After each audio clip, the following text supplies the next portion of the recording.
In the last video, we saw how to animate a protein conformational change using UCSF Chimera, and we learned how to change the color of the background, the ribbons, and the atoms and bonds. In this video, we'll learn how to convert these structures now into a molecular animation. In Chimera, you can make animations using the Animations feature in the Tools and Utilities menu. Go to Tools, Utilities, and open Animation. This opens the animation pane. Here I have a structure of calmodulin bound to calcium, but in my animation I want to start with the apo form. So I'll use my molecular movement tool to go back to the apo form, and I want to hide the calcium ions in the water molecules, so I will select the first structure, structure number 1, and then I'm going to hide those atoms and bonds. I capture this as my first scene using this green button. And then I'm going to show my calcium ions again and capture this as the second scene.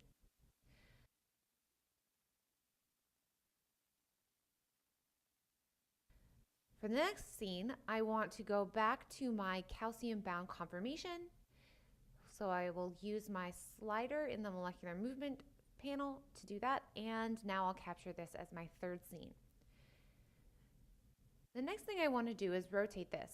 I can rotate it with my mouse, but I can do it in a more controlled way by using the command line. So I'll type the command turn in the y-axis 180 degrees and press enter. And so this is turned, and now I will capture this as my fourth scene. So now I want to go back to my apo form, so I will select my calcium ions again by selecting structure 1, and I will hide those and capture this as my fifth scene. And now I'll go back to the apo conformation, add this as my sixth scene, and then turn again in the y-axis 180 degrees, and this is my seventh scene. So scene 7 and scene 1 are the same. So now I will drag these scenes down to my timeline. You can either drag them or you can use the green button here to highlight them above and then press the green button. So I'll start with my apo form. I'll fade in the calciums as number 2, and then I will change my conformation to the calcium bound conformation. Then I want to pause at this conformation for a few moments, so I'll drag the same scene down again. So now I have scene number 3 twice. So then I want to rotate scene 4, and then I will fade out my calcium ions in scene 5, change my conformation in scene 6, hold that, so I'll drag scene 6 down again, and then I'll turn again to scene 7, which is identical to 1. So now if I double click on the first scene and then press the play button, I can see what will happen.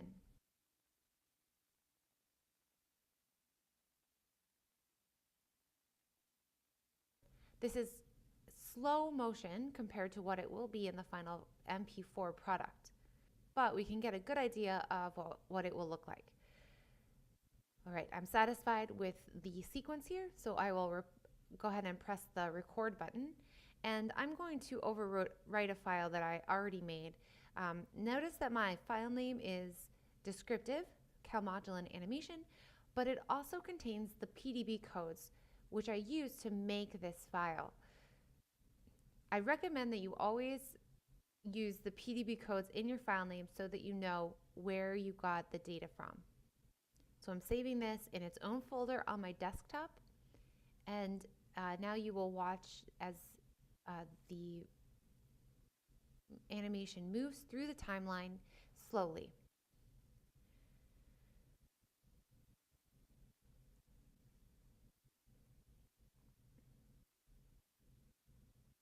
So now that the recording is finished, it should have saved an MP4 file in my calmodulin folder. It usually takes a few moments for video processing to be complete. In the meantime, I'm going to save my Chimera file as a session. And once again, I will save this with a descriptive file name, including the PDB codes. So I'll save this as calmodulin animation, And I will append with the two PDB codes that I use, which are 1CFD and 3CLN.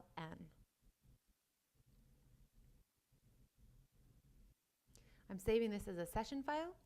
So when I open this file again in the future, it will contain exactly what you see now, including the animations pane with all of the scenes and the timeline. If I ever wanted to open that back up again, if it weren't open automatically when I came, you just go back to Tools, Utilities, and Animation and open that animation window. So now let's look in the folder and watch our video. In this video, the calcium ions appear, conformation change happens, there's a rotation, followed by the calcium ions disappearing, another conformational change, and then a rotation back to start. So now we know how to align two protein structures and create a merge between them to show conformational change. We know how to change colors, and we know how to create a video animation of this conformational change. And any other molecular scenes that you can make in Chimera, you can use the same process for creating a video animation. Thanks for watching, and good luck in your animations.